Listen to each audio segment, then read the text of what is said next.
Good morning to everyone. आज की हमारी क्लास है मिडिवल हिस्ट्री।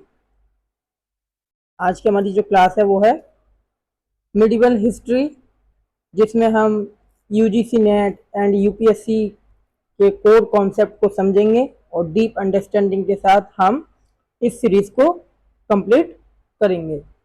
तो आइए और हमारे चैनल को सब्सक्राइब कीजिए, बेल आइकन को भी प्रेस कीजिए और यदि क्लास आपको अच्छी लगेगी, समझ में आएगी, तो आप इस क्लास को शेयर कीजिएगा और लाइक कीजिएगा इस क्लास को। तो चलते अपने टॉपिक की तरफ। हम पढ़ रहे हैं मिडिवल हिस्ट्री, मध्यकालीन भारतीय इतिहास।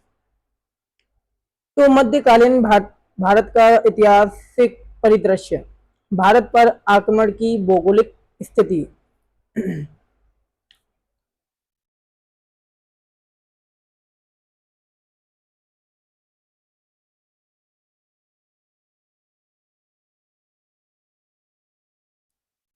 मध्यकालीन भारत का ऐतिहासिक परिदृश्य, भारत की भौगोलिक स्थिति। तो देखो, ये जो चैप्टर है, ये मुख्य उद्देश्य इसका ये है कि भारत की प्राकृतिक सीमाओं ने किस प्रकार विदेशी आक्रमणकारियों को आकर्षित किया और उन्हें विशिष्ट रास्तों से प्रवेश करने को मजबूर किया। भारत की भौगोलिक स्थिति, समृद्धि और वैधता मतलब वल्नरेबिलिटी। भारत की विशिष्ट भौगोलिक बनावट ने इतिहास में किस प्रकार से भूमिका निभाई अरबों के आने के लिए, ठीक है, आक्रमण होने के लिए। तो भारत प्राचीन काल से ही सिल्क रूट और समुद्री व्यापारिक मार्गों का क्या था, चौराहा था, रूट था। ठीक है, व्यापार जो होता था भारत से सिल्क रूट के माध्यम से और समुद्री मार्ग के माध्यम से होता था। और उत्तर में हिमालय और दक्षिण में हिंद महासागर, उत्तर में हिमालय और दक्षिण में हिंद महासागर ने इसे एक सुरक्षित भौगोलिक इकाई मतलब ज्योग्राफिकल एंटिटी दी, जिसे यहाँ एक विशिष्ट भारतीय संस्कृति का विकास हुआ। और भौगोलिक विस्तार देखिए, उत्तर में हिमालय है, ठीक है, हिमालय पर्वतमाला, और पश्चिम में पंजाब के उपजाऊ मैदान, ठीक है, उपजाऊ मैदान पश्चिम में, और पूर्व में बंगाल की खाड़ी, ठीक है। ये यहाँ तक जो है विस्तृत यह भूभाग प्राकृतिक संसाधनों से क्या है, संपन्न है। ठीक है, उत्तर में हिमालय, दक्षिण में हिंद महासागर, पश्चिम में पंजाब का जो उपजाऊ क्षेत्र है वो बंगाल की खाड़ी पूर्व की तरफ। तो इस प्रकार से जो प्राकृतिक संसाधनों से ये संपन्न था भारत। और आक्रमणकारियों का मुख्य लक्ष्य क्या बना, लक्ष्य ये था कि भारत की अगाध जो धन संपदा है, सोने की चिड़िया कहा जाता है भारत को, और आंतरिक राजनीतिक बिखराव था उस समय। तो उसने क्या किया, उत्तर पश्चिम से आने वाले जो आक्रमणकारी थे, अरब थे, ठीक है, और जैसे कि गजनवी हो गए, गौरी हो गए, मोहम्मद गौरी, मंगोल हो गए, मुगल हो गए, उनको क्या किया, आकर्षित किया, ठीक है, आकर्षित किया भारत की ओर आने के लिए। और इसलिए उन्होंने हिंदकुश पहाड़ियों के दर्रों को चुना, हिंदकुश पहाड़ियों के दर्रों को चुना। और भारत पर आक्रमण के प्रमुख प्रवेश द्वार, गेटवे ऑफ इन्वेशन, खेबर दर्रा, बोलन दर्रा, कुर्रम भी है और गोमल दर्रा भी है। तो देखिए, आप जो चित्र में देख रहे हैं इसमें खेबर दर्रा, ठीक है, उत्तर पश्चिम सीमा प्रांत भारत का सबसे संवेदनशील हिस्सा था। यहाँ पर दो प्रमुख दर्रे हैं, एक खेबर दर्रा और एक बोलन दर्रा, ठीक है, उत्तर पश्चिम सीमा जो प्रांत है उसमें। तो खेबर दर्रा जो कि अफगानिस्तान से पंजाब आने का एक प्रमुख मुख्य द्वार था, ठीक है, यहीं से मुख्य सैन्य जो है आए अफगान। और यही है कि भौगोलिक स्थिति, ये हिंदकुश पर्वतमाला में स्थित है, जो खेबर दर्रा है वो हिंदकुश पर्वतमाला में स्थित है, जो वर्तमान पाकिस्तान और अफगानिस्तान को जोड़ता है। और ये भारत में प्रवेश का क्या है, एक रॉयल रूट है, शाही मार्ग है, जहां से सिकंदर, महमूद गजनबी और मोहम्मद गौरी, बाबर इसी मार्ग से आए थे। ठीक है, भारत के मैदानी भागों में इसी मार्ग से आए थे, ठीक है, दाखिल हुए थे। और खेबर दर्रा को पार करते ही आक्रमणकारी सीधे पंजाब के उपजाऊ वाले क्षेत्र पर पहुंच जाते थे, जहां से दिल्ली की सत्ता पर नियंत्रण करना और भी आसान हो जाता था। और भी दर्रा है, जैसे बोलन दर्रा है, ठीक है। बोलन दर्रा की जो स्थिति है ये कहाँ पर है, ये है तोबा कक्कड़ श्रेणी में। तोबा कक्कड़ श्रेणी है यहाँ पर बलूचिस्तान, बलूचिस्तान की सिंधु घाटी के मैदानों से ये जोड़ता है, ठीक है। बोलन दर्रा जो है तोबा कक्कड़ श्रेणी में स्थित है, जो बलूचिस्तान को क्या करता है, सिंधु घाटी के मैदानों से जोड़ता है, ठीक है। अफगानिस्तान के जो बलूचिस्तान है, पाकिस्तान में जो बलूचिस्तान है उसको सिंधु घाटी के मैदानों से जो है जोड़ता है। कौन सा दर्रा, बोलन दर्रा। और ये मार्ग जो है दक्षिण पश्चिम, दक्षिण और पश्चिम, ठीक है, दक्षिण पश्चिम जो आक्रमणकारी हैं, दक्षिण पश्चिम क्षेत्र से आने वाले आक्रमणकारी और व्यापारियों के लिए ये अनुकूल था। और 712 ईस्वी में जब आए थे मोहम्मद बिन कासिम, ठीक है, कौन आए थे, मोहम्मद बिन कासिम आए थे 712 ईस्वी में, तो इन्होंने सिंध पर आक्रमण और बाद के बलूच प्रवासियों का आगमन इसी क्षेत्र से हुआ है, ठीक है, यहीं से वो आए हैं। और ये मार्ग मुल्तान, सिंध और गुजरात के समृद्ध व्यापारी केंद्रों तक पहुंचने का क्या था, एक छोटा सा रास्ता प्रदान करता था ये बोलन दर्रा। और भी दर्रे थे, गोमल दर्रा था, गोमल दर्रा। गोमल दर्रा जो है वो भी पश्चिम तट पर ही था, गुजरात और मालाबार क्षेत्र के पास, है ना। ये जो है पश्चिम तट और पूर्वी तट व्यापारियों के लिए खुले थे। और मध्यकाल के उत्तरार्ध में 1498 के बाद यही समुद्री मार्ग यूरोपीय जो शक्ति थी, पुर्तगाली, ब्रिटिश के ये क्या थे, प्रमुख मुख्य द्वार थे, जो गोमल दर्रा है वो, ठीक है। तो ये प्रमुख दर्रे हैं, इन्हीं के माध्यम से जो है बाहर के व्यापारी और अन्य आक्रमणकारी आए। तो इन मार्गों से केवल सेना नहीं आई थी, ठीक है, इन मार्गों से केवल सेना नहीं आई थी, बल्कि सूफी संत, विद्वान जैसे अलबरूनी, शिल्पकार और नई तकनीकें जैसे चरखा, बारूद, कागज, भारत भी इसी मार्गों से होकर आई हैं। और इसने गंगा जमुनी तहजीब की भी नींव रखी, ठीक है। इस्लाम का आगमन भी इसी क्षेत्र से ही हुआ है। भारत के धार्मिक ताने बाने में इस्तेमाल के एक स्थायी तत्व के रूप में जोड़ा जाता है, जिसने वास्तुकला और साहित्य को समृद्ध किया, इंडो इस्लामिक आर्किटेक्चर, ठीक है। और ये जो है प्राचीन और मध्य काल के भारतीय शासकों जैसे गुप्त हो गया, राजपूत या दिल्ली सल्तनत के प्रारंभिक सुल्तान की सबसे बड़ी क्या रही, विफलता रही थी, ठीक है। और उन्होंने इन दर्रों पर स्थायी वैज्ञानिक सीमा स्थापित नहीं कर पाए, जिस कारण मंगोल, अफगान और अरब जो है आक्रमण करने में सफल रहे थे। तो दिल्ली सल्तनत के सुल्तान भी इसी रास्ते से आए, ठीक है। इल्तुतमिश हो गया, बलबन, अलाउद्दीन खिलजी, इन सबकी पूरी रक्षा नीति इसी उत्तर पश्चिम सीमा को मंगोलों से बचाने के लिए, ठीक है, इर्द गिर्द घूमती रही है। और बलबन ने इसके लिए ही किलों की एक पूरी श्रृंखला बनाई थी, ठीक है। मंगोल की संकट की प्रयोगशाला में फोर्ट्रेस लाइन बनाई थी, किसने बनाई थी, बलबन ने बनाई थी। और इतिहास का यही गवाह है कि जब भी केंद्रीय सत्ता जैसे मुगल काल में शाहजहां, औरंगजेब के समय कंधार का हाथ से निकल जाना, इन सभी ने जो है इस सीमा पर नियंत्रण खोया और भारत पर बड़े विदेशी आक्रमण हुए। तो ये है समराइज जो मैंने आपको कंप्लीट बता दिया है। यदि प्रश्न आता है कि क्या भारत की भौगोलिक विशेषताओं ने उसके मध्यकालीन इतिहास की दिशा तय की, तो आप इस जो मानचित्र का उदाहरण देखकर आप बता सकते हैं कि खेबर दर्रा, बोलन दर्रा, इन दोनों दर्रों की सामरिक भूमिका और सुल्तानों की सीमांत नीति, मतलब जो फ्रंटियर पॉलिसी है, उसको आप बड़े अच्छी तरीके से एक्सप्लेन या फिर राइट कर सकते हैं, लिख सकते हैं। और यहाँ से सीधे मिलान वाले प्रश्न भी पूछे जाते हैं, जैसे कौन सा आक्रमणकारी किस दर्रे से आया, या बलवान खिलजी की सीमांत नीति का क्रम क्या था, ठीक है।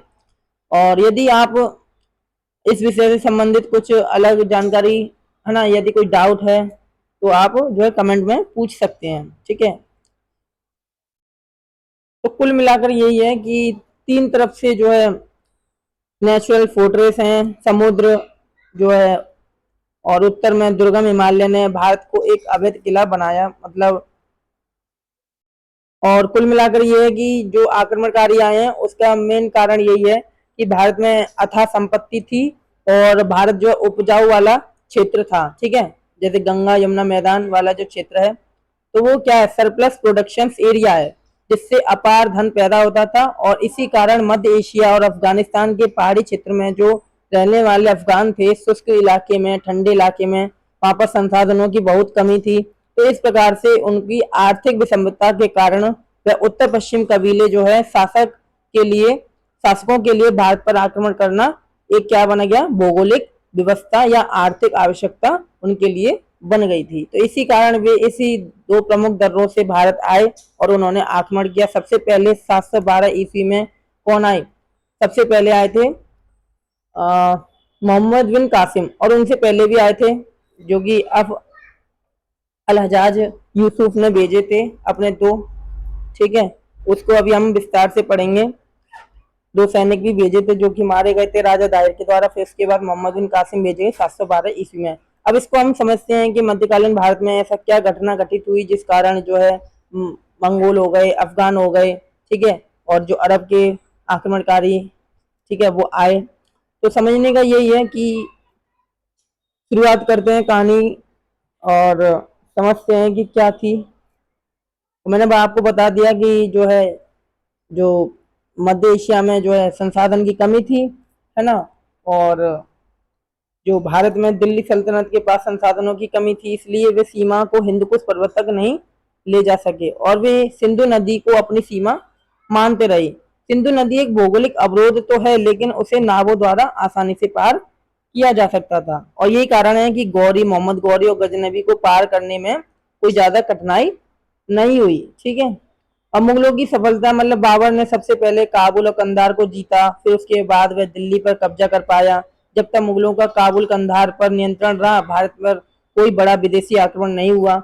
लेकिन जैसे ही 1649 में जब शाहजहां के समय कंधार हमेशा के लिए मुगलों के हाथ से निकल गया, तो हुआ ये कि जो है भारत की सुरक्षा दीवार अच्छी तरह से खत्म हो चुकी थी और परिणाम ये हुआ कि आगे चलकर नादिर शाह और अहमद शाह अब्दाली आक्रमण के रूप में सामने आए। तो ये यदि इन दो दर्रों या तीन चार दर्रों पर अगर किसी राजा का अगर प्रभुत्व रहता है तो कोई भी भारी आक्रमण नहीं हो सकता है, क्योंकि इन्हीं दर्रे से जो है सबसे आसानी तरीके से आया जा सकता है, ठीक है। और हिमालय से तो कोई नहीं आ पाएगा, ना ही वहां से कोई आ पाएगा, ठीक है, ऊंची ऊंची पहाड़ी होती हैं, लेकिन यहाँ से आने का रास्ता बहुत सुगम था अरबों के लिए। तो यही कारण है कि आक्रमण हुए। अब समझते हैं कि हुआ क्या, घटना क्या घटी। समय सीमा और पृष्ठभूमि, मध्यकालीन भारत का ऐतिहासिक परिप्रेक्ष्य। अब समझेंगे समय सीमा और पृष्ठभूमि। तो देखो, भारत में जो इस्लाम का आगमन हुआ है ना, वो सैन्य आक्रमण से नहीं हुआ है, बल्कि कैसे हुआ है, व्यापारिक मार्ग से हुआ है। मतलब जो इस्लाम थे, ठीक है, इस्लाम वो व्यापारिक मार्गों से आए, ठीक है। 7वीं सदी में अरब व्यापारी भारत के पश्चिमी तट पर, मतलब केरल के जो मालाबार तट है वहां पर आए थे, ठीक है। कौन आए थे, अरब व्यापारी, 7वीं सदी में, ठीक है, केरल के मालाबार तट पर। अब यहाँ मैप नहीं है इंडियन का, नहीं तो केरल की तरफ मालाबार तट पर चिन्ह करके मैं आपको और डीप अंडरस्टैंडिंग करा सकता था। तो ये कहने का मतलब कि केरल जो राज्य है दक्षिण में, तो उसके निकट जो है मालाबार तट है, तो वहीं पर जो है अरब व्यापारी आए थे, ठीक है, 7वीं सदी में। और आर्थिक कारण ये था कि प्राचीन काल से ही रोम और अरब के साथ भारत का समुद्री व्यापार बहुत ही मजबूत था।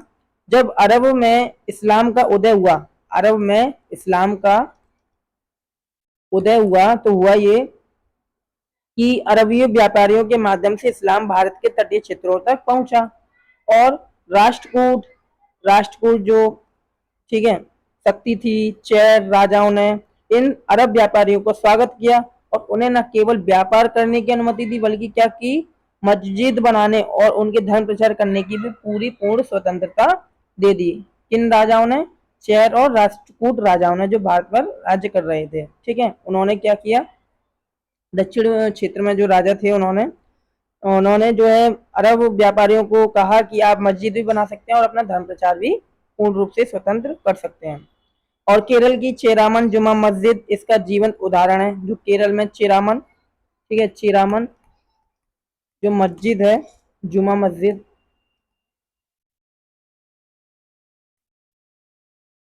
वो क्या है, एक जीता जागता उदाहरण है उस समय का, ठीक है। वहां पर मस्जिद इसका जीवंत उदाहरण है। और यहाँ पर ये समझना भी जरूरी है कि भारत की पश्चिमी तट पर इस्लाम का प्रसार शांतिपूर्ण और सांस्कृतिक था, जबकि उत्तर पश्चिम भारत में इसका जो प्रवेश सैन्य है वो राजनीतिक था, ठीक है। तो आई होप अंडरस्टैंडिंग आप समझ सकते हैं कि मैंने क्या बोला। मैं ये बोलना चाह रहा हूँ कि भारत के जो पश्चिम तट पर जो पंजाब, मैंने आपको बताया ये दो दर्रे थे, है ना, यहाँ पर जो है शांतिपूर्ण और सांस्कृतिक था इस्लाम का प्रसार, भारत के पश्चिमी तट पर। ठीक है, जो पश्चिमी तट है वहां पर क्या था, वहां पर शांतिपूर्ण और सांस्कृतिक जो है इस्लाम का प्रसार था। जबकि उत्तर पश्चिम भारत में इसका प्रवेश सैन्य और राजनीतिक था। ठीक है, जो पश्चिमी तट है नीचे की तरफ केरल मलावा तट पर, वहां पर जो है व्यापार शांतिपूर्ण और सांस्कृतिक था, इस्लामों का आना जाना प्रसार करना। लेकिन जहां से वो आए उत्तर पश्चिम तट से, ठीक है, उत्तर पश्चिम वाले जो एरिया है वहां से आए, तो उनका प्रवेश जो है कैसा था, सैन्य और राजनीतिक था। मतलब वो सत्ता हासिल करने आए थे, या फिर कह लो लूटने आए थे, ठीक है, या फिर समझ लीजिए कि आक्रमण करने आए थे। तो उमैयद खिलाफत के गवर्नर थे, इराक के गवर्नर उमैयद खिलाफत अल हजाज ने निर्देश दिया 17 वर्ष के कमांडर मोहम्मद बिन कासिम को, जो मोहम्मद बिन कासिम था उस समय 17 वर्ष का था, उसको आदेश दिया कि आप जाओ सिंध के राजा दाहिर को युद्ध में पराजित करो।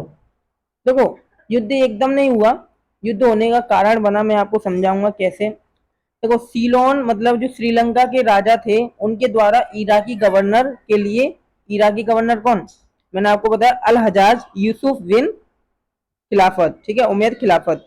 तो उस समय जो है सीलोन मतलब श्रीलंका के राजा ने जो है इराकी गवर्नर अल हजाज के लिए 8 जहाज भेजे, और वो 8 जहाज जो है सिंध के देवल बंदरगाह के पास पहुंचे, और वहां पर समुद्री डाकुओं ने उन 8 जहाजों को लूट लिया। और 8 जहाजों में कौन था, मुस्लिम महिलाएं थी और कुछ सामान था जो कि कीमती सामान था। तो राजा दाहिर द्वारा डाकुओं पर कार्रवाई न करने के कारण ये आक्रमण हुआ सिंध पर मोहम्मद बिन कासिम के द्वारा, क्योंकि मोहम्मद बिन कासिम को अल हजाज ने भेजा कि आप जाओ और आक्रमण करो। ठीक है, क्योंकि उन्होंने उनका अपमान किया, उन्होंने ना तो कोई कार्रवाई की है, ना ही कोई वजूद बताया कि ऐसा क्या कारण बना जो कि युद्ध मतलब जहाज जो है लुट गया। तो यही कारण बना है कि युद्ध का जो शुरुआती बिंदु है वो मोहम्मद बिन कासिम से शुरू होता है 712 ईस्वी में। ठीक है, राजनीतिक रूप से अरबों का ये आक्रमण सिंध और मुल्तान तक ही सीमित रहा था, और वे भारत के अंदरूनी हिस्सों में नहीं बढ़ पाए, क्योंकि उस समय जो है गुर्जर प्रतिहारा और चालुक्य शासकों ने उन्हें आगे बढ़ने से क्या किया, रोका, उनका प्रतिरोध किया। और इतिहासकार लेन पुल ने एक परिणाम विहीन विजय इसको कहा। ठीक है, मोहम्मद बिन कासिम के द्वारा जब सिंध पर हुआ, तो यही है कि, और हुआ ये कि इतिहास के बीच जो मध्यकाल के अंत को लेकर दो अलग अलग दृष्टिकोण है। ठीक है, 1707 औरंगजेब की मृत्यु के साथ ही महान मुगल साम्राज्य का पतन हो गया और केंद्रीय सत्ता कमजोर हो गई, और क्षेत्रीय शक्तियां जैसे मराठा, सिख, हैदराबाद, बंगाल, ये हम सब आगे पढ़ेंगे। लेकिन हम स्टार्ट कर रहे हैं मिडिवल टाइम से। तो मिडिवल टाइम में यही है कि पहला जो है भारत में इस्लाम का प्रथम संपर्क आक्रमण से पहले 7वीं सदी में हो चुका था अरब व्यापारियों के रूप में। ठीक है, वह कहां पर हुआ था, केरल के मालावर तट पर। ठीक है, दक्षिण पश्चिम तट पर। और उत्तर पश्चिम तट पर जहां से वो आए थे वहां पर उनका मतलब था राजनीतिक करना और उनका लूटना, प्रभुत्व करना। ठीक है, इस्लाम का प्रचार प्रसार करना, ये सब।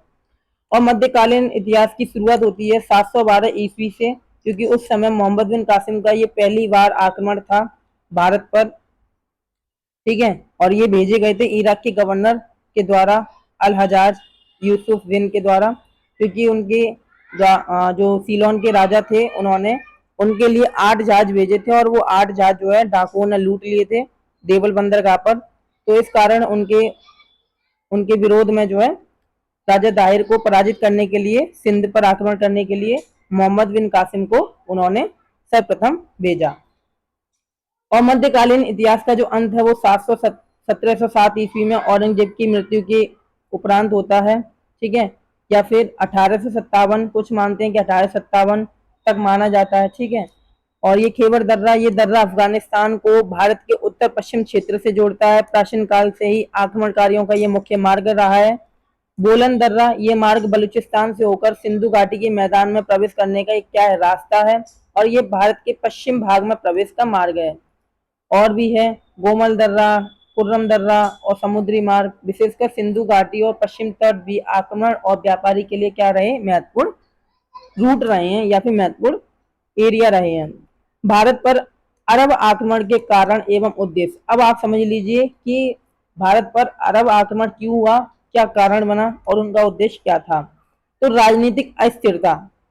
देखो, जब अरब व्यापारी आ रहे थे उस समय, तो पाकिस्तान और अफगानिस्तान के क्षेत्रों में शासकों के बीच आपसी मतभेद और संघर्ष था तथा कोई एक मजबूत राजा नहीं था। एक तो ये राजनीतिक अस्थिरता है और दूसरा है धर्म प्रचार। आक्रमण का मुख्य उद्देश्य ये था कि भारत में इस्लाम धर्म का प्रचार प्रसार और धर्म परिवर्तन कराना और था। और दूसरा कारण क्या बना, भारत को सोने की चिड़िया कहा जाता था, इसलिए अपार संपत्ति लूटना एक बड़ा उद्देश्य था। और व्यापारिक नियंत्रण, मतलब सिल्क रूट और अरब के बीच जो है भारत का व्यापारिक महत्व अधिक अधिक था। ठीक है। भारतीय कमजोरी, सिंध और पंजाब के छोटे छोटे राज्यों में एकता का अभाव था। ठीक है, जो आक्रमणकारियों के लिए एक महत्वपूर्ण मोड़ बन गया था। अब देखते हैं कि कैसे कैसे ये कहानी शुरू हुई। Medieval history. दिल्ली की गद्दी पर नया अध्याय। 711 ईस्वी में सर्वप्रथम उबैदुल्ला को भेजा गया और उबैदुल्ला हार गए, पराजित हो गए, असफल रहे। उनका जो अभियान था वो असफल रहा 711 ईस्वी में। तो क्यों हुआ ये महत्वपूर्ण समझ लीजिए। ये वही आरंभ था जिससे आगे चलकर अरबों ने भारत में स्थायी उपस्थिति की नींव रखी और ये आक्रमण असफल जरूर रहा पर इतिहास में एक दिशा तय कर गया। अब दिशा कैसे तय कर गया इसको समझने का प्रयास करेंगे। ठीक है, आगे ये सब कुछ लिखा हुआ है, बस आपको पढ़ना है। आक्रमण का संक्षिप्त विवरण। 711 ईस्वी में उमैयद खलीफा के शासनकाल में अजहाज बिन यूसुफ ने अपने सेनापति उबैदुल्ला बिन नवाह को सिंध पर आक्रमण के लिए भेजा। मैंने आपको बताया कि हजाज ने क्यों भेजा। इराक के गवर्नर अल हजाज बिन यूसुफ ने उबैदुल्ला को क्यों भेजा। उबैदुल्ला को भेजने का कारण यही था कि जो सीलोन के राजा, श्रीलंका के राजा थे, उन्होंने इराक के गवर्नर के लिए 8 जहाज भेजे थे जिसमें मुस्लिम महिलाएं भी शामिल थी और अन्य चीजें जो मतलब जो कीमती वस्तुएं थी वो भी इसमें थी। लेकिन देवल बंदरगाह पर वो लुट गया और राजा दाहिर ने कोई भी जवाब नहीं दिया इराक के गवर्नर को। तो इसी अपमान के कारण जो है उन्होंने अपने जो है सेनापति उबैदुल्ला और एक और था, है ना, उबैदुल्ला ही करके, हाँ ऐसी था, तो उनको भेजा, उन दोनों सेनापति को भेजा, लेकिन वे असफल रहे। राजा दाहिर ने उनको खदेड़ दिया। फिर हुआ ये कि दूसरी बार आए, कौन आए, मोहम्मद बिन कासिम। तो पहले समझते हैं कि 711 में कौन आए। 711 ईस्वी में आए उबैदुल्ला बिन नवाह को सिंध पर आक्रमण के लिए भेजा और उबैदुल्ला ने देवल के बंदरगाह पर अधिकार किया और आगे बढ़ते हुए सिंध के आंतरिक भाग में प्रवेश किया। राजा दाहिर ने बहादुरी से प्रतिरोध किया और अंततः हुआ ये कि उबैदुल्ला को भारी हानि उठानी पड़ी और उसे बिना लक्ष्य प्राप्त किए वापस लौटना पड़ गया। आक्रमण के कारण ये है कि राजनीतिक परिस्थिति, सीमांत क्षेत्र की स्थिति, लूट व धन की लालसा और धार्मिक उत्साह। पाकिस्तान और अफगान के क्षेत्र में शासकों के बीच आपसी मतभेद और सत्ता संघर्ष चल रहा था, ये एक प्रमुख कारण था। सीमांत क्षेत्र की स्थिति, सिंध क्षेत्र पर कोई एक मजबूत शासक नहीं था, जिससे आक्रमण का क्या हुआ, मार्ग प्रशस्त हुआ या खुला। और समृद्ध भारत की प्रसिद्धि अरबों तक पहुंच चुकी थी कि भारत एक क्या सोने की चिड़िया है। और आर्थिक लालच भी एक प्रमुख कारण बन गया।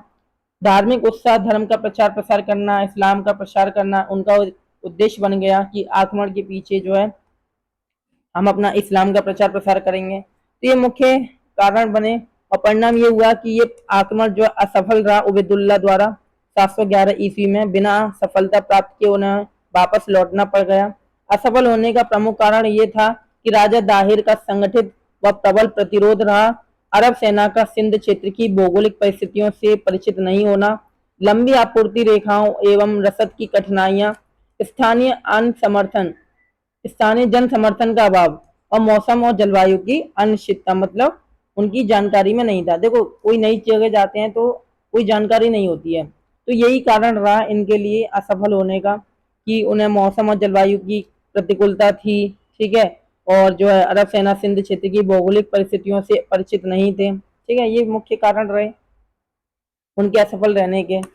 अब समझते हैं कहानी। फिर उबैदुल्ला के बाद मोहम्मद बिन कासिम आए। मोहम्मद बिन कासिम ने जो है 712 ईस्वी में सिंध पर आक्रमण किया। तत्कालिक कारण, घटनाक्रम देखेंगे।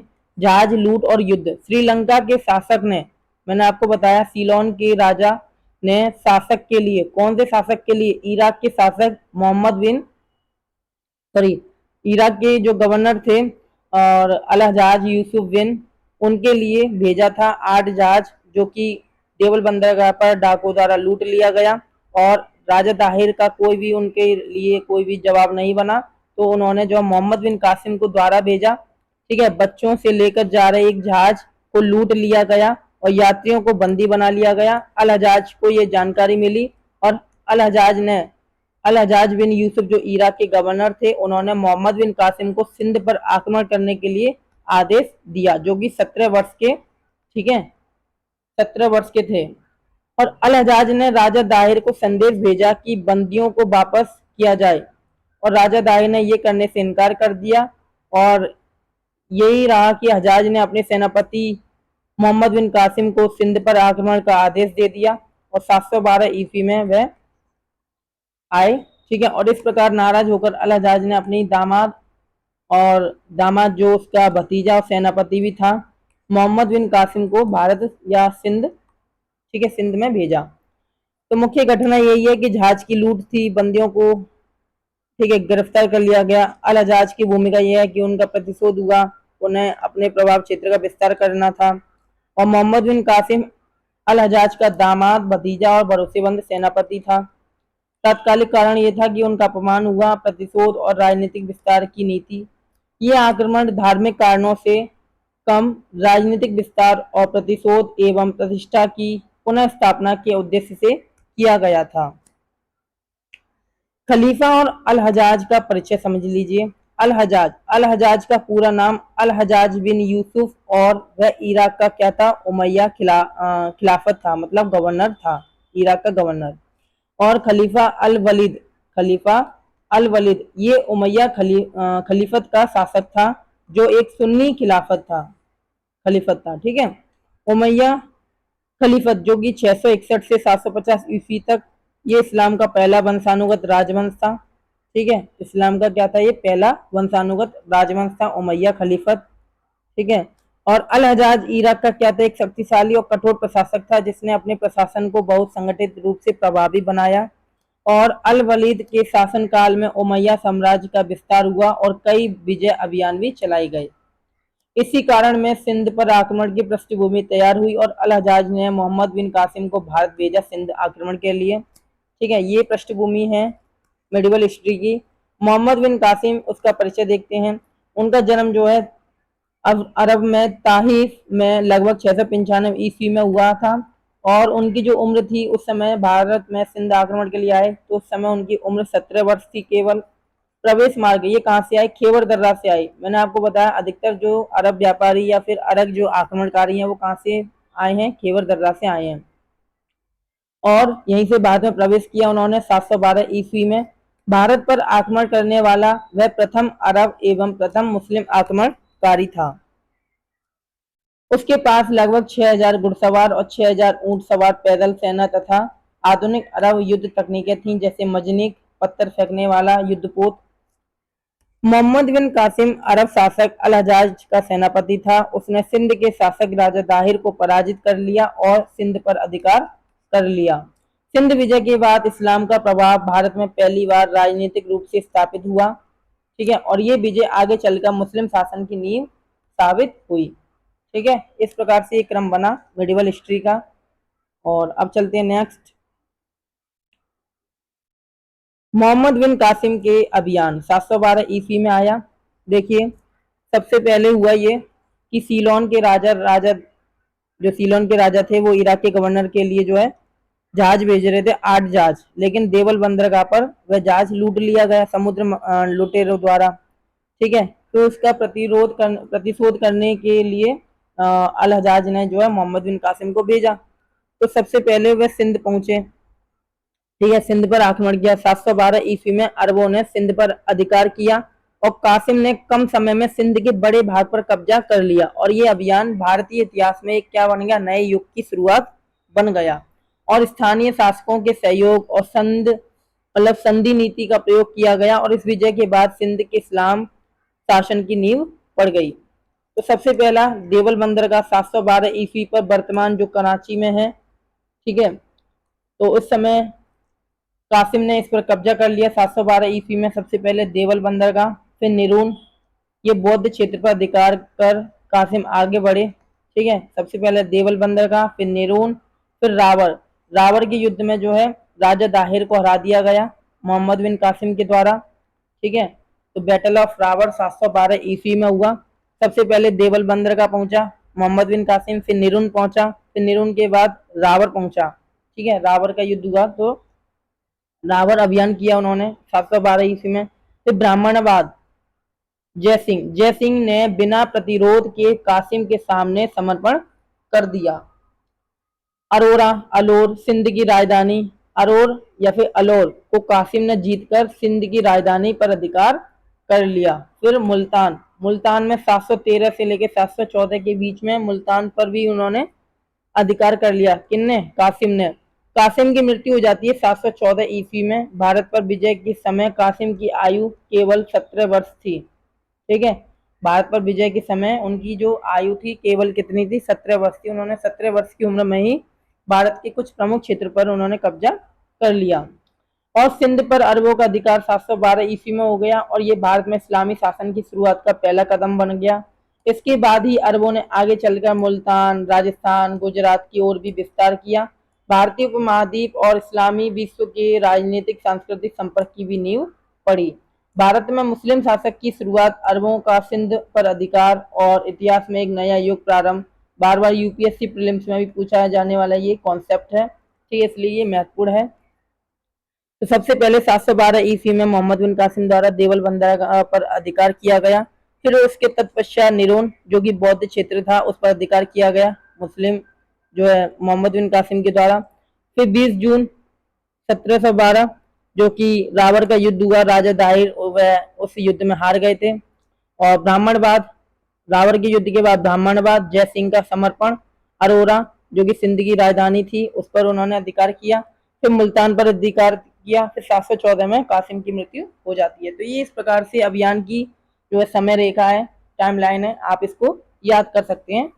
मोहम्मद बिन कासिम के द्वारा हुआ जो अभियान है उसको। मोहम्मद बिन कासिम ने राजा दाहिर को सिंध पर अधिकार कर हरा दिया और ये विजय अरबों के लिए भारत में प्रवेश द्वार बनी और आगे चलकर उन्होंने पश्चिम भारत में अपना क्या किया? प्रभुत्व बढ़ाया या फिर प्रभाव बढ़ाया।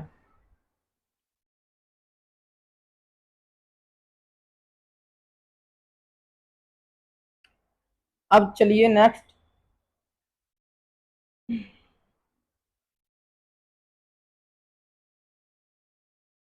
अभियान मानचित्र ट्रैक। देखो मैंने आपको बताया देवल बंदरगाह, फिर निरून, फिर रावण का युद्ध, ब्राह्मणवाद, अलोर, मुल्तान और कासिम, ठीक है।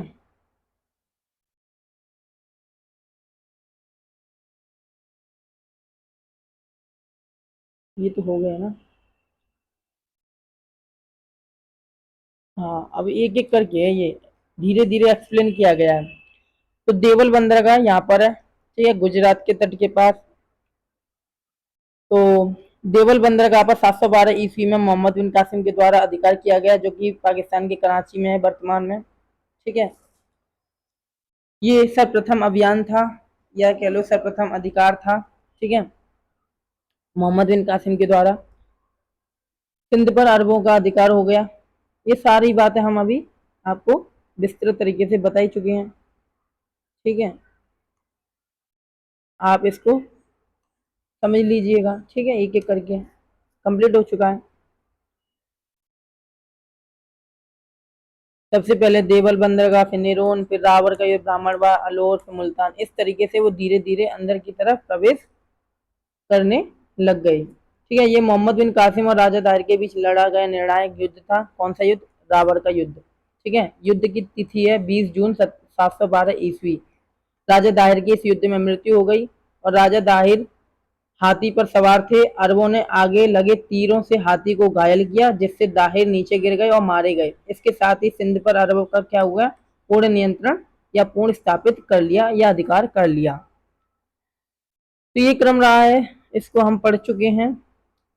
कासिम की मृत्यु हो जाती है 714 ईस्वी में। ठीक है, मुल्तान उनका अंतिम अभियान था और शुरुआत उनकी देवल से हुई। ठीक है, आप याद कर सकते हैं। चलते हैं अपने नेक्स्ट स्लाइड की तरफ। बंदी बनाया गया, राज परिवार और अरोर अभियान। मैंने आपको बताया था ना, देवल बंदरगाह, फिर निरोन, फिर रावण युद्ध, फिर ब्राह्मणवाद। ठीक है, तो यही है, ये तो हमने आपको समझा दिया। फिर निरोन भी हो गया, रावण का युद्ध, राजा दाहिर हार गए। अब ब्राह्मणवाद। ब्राह्मणवाद मतलब ब्राह्मणवाद अभियान में रानी लाड़ देवी और दो पुत्रियां सूर्य देवी और परमल देवी को क्या किया, बंदी बना लिया गया।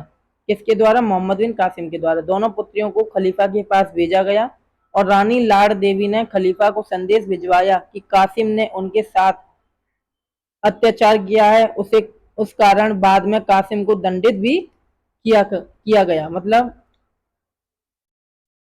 उन्होंने क्या किया, उन्होंने आरोप लगा दिया कि जो मोहम्मद बिन कासिम है, उन्होंने उनके साथ छेड़छाड़ किया। तो अरबों ने सिंध पर अधिकार कर भारत में इस्लामी शासन की नींव रखी और यह अभियान भारतीय इतिहास में एक नए युग की शुरुआत बन गया। ठीक है, तो ब्राह्मणवाद में जयसिंह के राजा, ठीक है, जयसिंह राजा थे और उनकी रानी थी लाड़ देवी और उनकी दो पुत्रियां थी सूर्य देवी और परमल देवी। उनको बंदी बना लिया गया और जयसिंह तो उस समय मारी गई। ठीक है, तो इस तरीके से एक क्रम बना है। अलोर अभियान। अलोर उस समय सिंध की राजधानी थी। 713 ईस्वी में कासिम ने यहाँ आक्रमण किया, राजा दाहिर परिवार के बचे हुए सदस्यों को हराया और अलोर की विजय या अलोर की विजय के बाद सिंध का पूरा क्षेत्र मोहम्मद बिन कासिम के अधीन आ गया और ये वर्तमान पाकिस्तान के सुपुर जिले के पास स्थित था। ठीक है, तो ये आप समझ चुके हैं। देवल बंदरगाह, निरोन, फिर रावण का युद्ध, ब्राह्मणवाद, जयसिंह का समर्पण हो गया और अलोर की सिंध की राजधानी, उन पर अधिकार हो गया। मुल्तान पर अधिकार। अब देखो मुल्तान आएगा। मुल्तान पर मोहम्मद बिन कासिम का अभियान, ये कब हुआ, 713 से 714 ईस्वी में हुआ है। ठीक है, देवल, निरोन, रावण, अरोरा, फिर मुल्तान। ब्राह्मणवाद भी था। ठीक है, यहाँ पर तो मुल्तान अभियान की कुछ विशेषता है। मुल्तान के मंदिरों से मोहम्मद बिन कासिम को अथाह और सोना, चांदी संपत्ति मिली। मुल्तान को प्राचीन काल में सूर्य मंदिर का शहर कहा जाता था क्योंकि ये प्रसिद्ध जो है आदित्य सूर्य मंदिर था। यहाँ अपार संपत्ति के कारण मोहम्मद बिन कासिम ने दिरहम नामक सोने का सिक्का चलाया और कासिम ने मुल्तान में पैसों पर हिंदू मंदिर मंदिर तोड़े और लूटे। ठीक है, मोहम्मद बिन कासिम ने क्या किया, मुल्तान में पैसों पर हिंदू मंदिर भी तोड़े और पैसे जो है लूटे। और मुल्तान के स्थानीय शासक और वहां के ब्राह्मण शासक के प्रतिकार के बाद ये हुआ। ठीक है, ये सारी मुख्य विशेषता हैं। सिंध के बाद मुल्तान पर अधिकार से अरबों की सैन्य आर्थिक स्थिति अत्यंत मजबूत हुई और दिरहम सिक्का जारी करना अरब शासन की स्थायी स्थापना का संकेत था और यह अभियान भारत में इस्लामी शासक के विस्तार की दिशा में महत्वपूर्ण कदम था। ठीक है, और मुल्तान का भौगोलिक महत्व, मुल्तान अभियान की घटना का क्रम ये पूछा जाता है। ठीक है,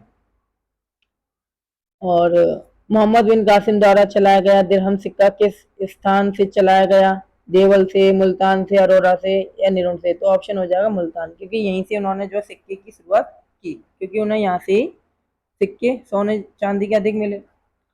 भारत पर पहली बार जजिया कर मोहम्मद बिन कासिम के द्वारा लगाया गया।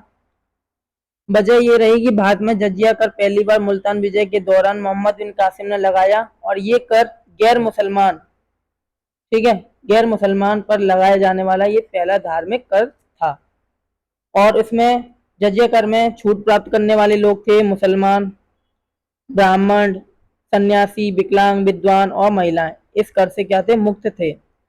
जजिया कर के बाद में शासक अकबर ने 1564 ईस्वी में समाप्त कर दिया इस जजिया कर को, परंतु औरंगजेब ने पुनः 1679 ईस्वी में इस जजिया कर को जो है मतलब शुरुआत कर दिया, पुनः शुरुआत कर दी। ठीक है।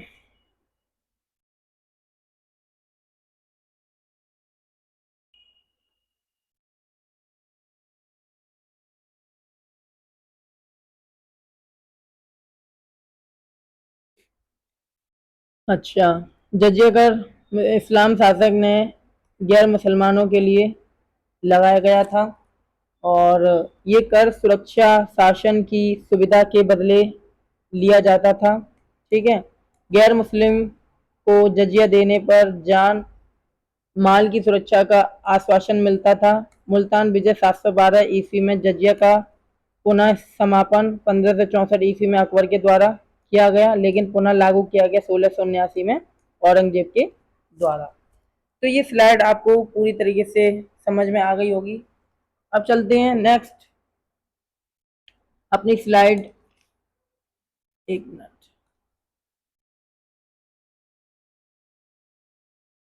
714 में मोहम्मद बिन कासिम की मृत्यु हो जाती है। ठीक है, मोहम्मद बिन कासिम का अंतिम अभियान था मुल्तान। ठीक है, तो मोहम्मद बिन कासिम का अंतिम अभियान था 714 ईस्वी में खलीफा अल वलीद की ओर से नया खलीफा सुलेमान के लिए मुल्तान पर चढ़ाई।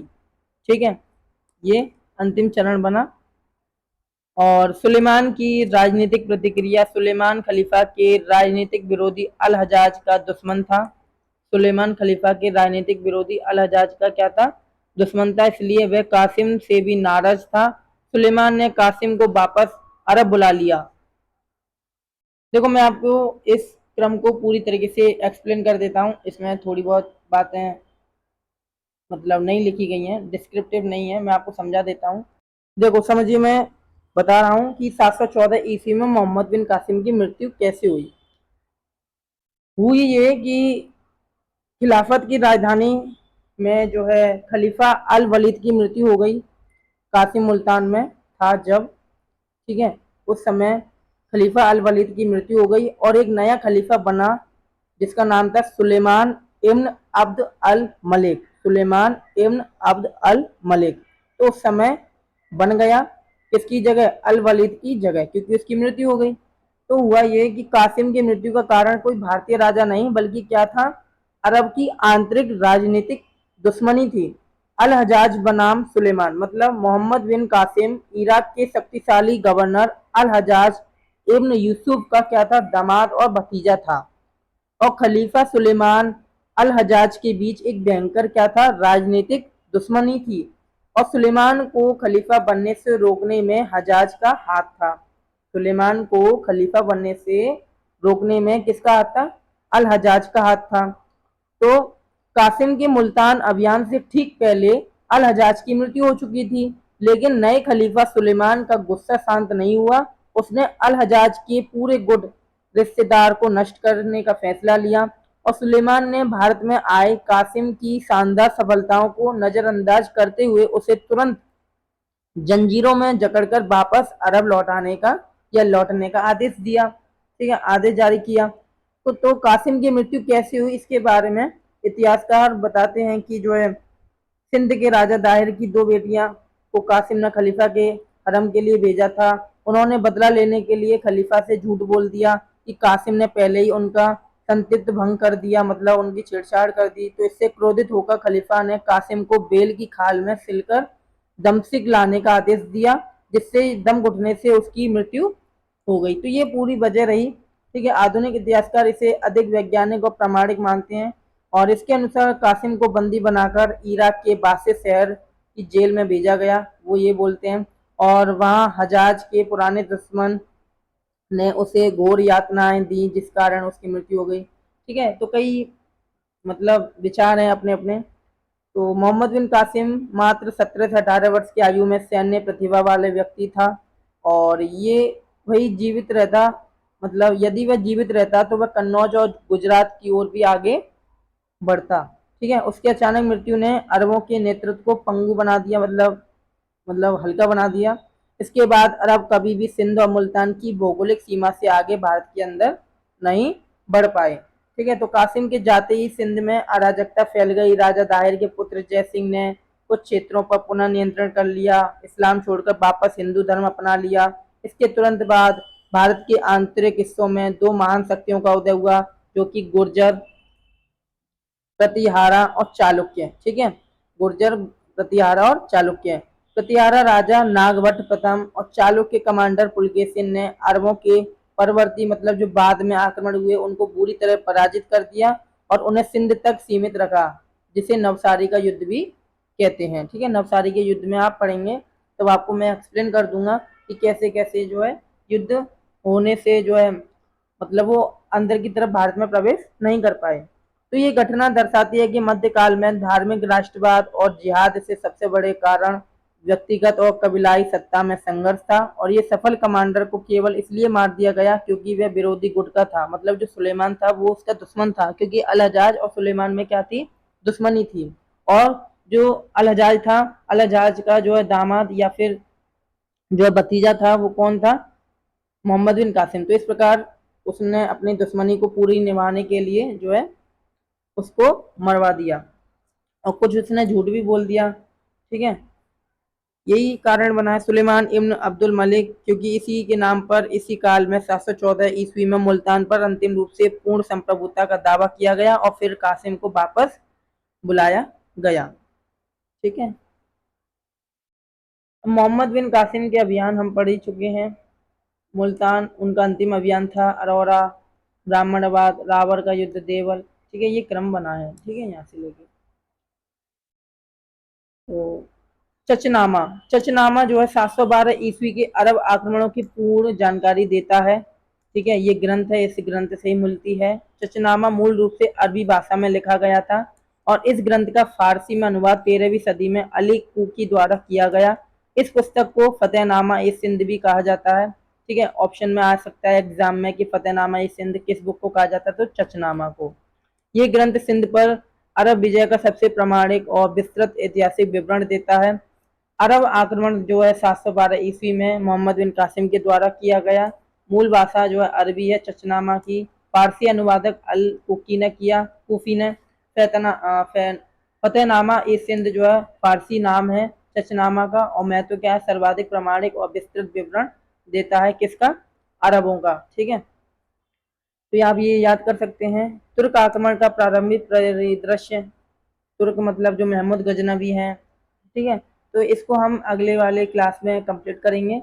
आज की हम क्लास यहीं समाप्त करते हैं और हमने समझा कि कैसे अरब आक्रमण हुआ और अरब आने का जो है सफल अभियान मोहम्मद बिन कासिम के द्वारा किस प्रकार रहा और उनका टाइमलाइन भी हमने समझ लिया। तो आई होप आपको हमारी क्लास समझ में आई होगी। ठीक है, यदि कोई डाउट है तो आप कमेंट में पूछ सकते हैं और क्लास को लाइक कीजिएगा, सब्सक्राइब कीजिएगा, चैनल को शेयर कीजिएगा अपने फ्रेंड्स के साथ, जो कि हमारे जो सीरीज चल रही है हिस्ट्री की, medieval history, modern history and ancient history, तो इसको कंटिन्यू करते हुए चलेंगे सभी।